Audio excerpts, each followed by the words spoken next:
And on our international front, the United States and Cuba have agreed to restore diplomatic ties that Washington severed more than 50 years ago. President Barack Obama has called for an end to the long-time economic embargo against its long-time Cold War enemy.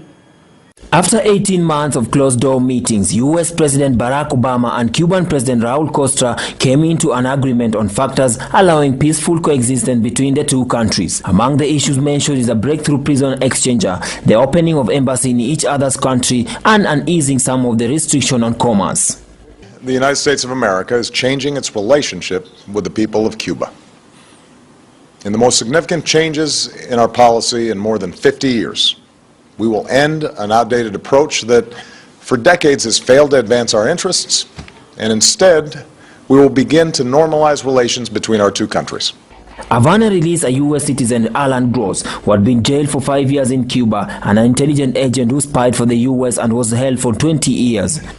Cuba's gross mode of jailing convict of importing banned technology and trying to establish a clandestine internet service for Cuban Jews, and had been a major obstacle in improving ties between the two nations. Today I saw a man who was rejuvenated by freedom, by seeing his wife again, by being restored to American soil, and by knowing that he had made it. He told me he was buoyed always by his own sense of humor, and I think you saw touches of that today.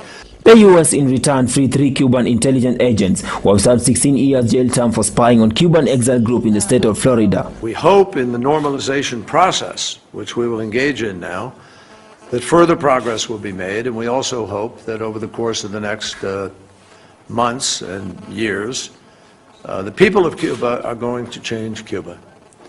And that's what I think will happen here. Now, we recognize some members have strong feelings about it, as do some people in the country. But these are the choices one has to make. And we welcome the debate. In a televised address to the nation, Castro said the Cuban release was a cause of enormous joy for their families and all the Cuban people. He also praised Barack Obama for agreeing the prison exchange and pushing for a new relationship with Cuba.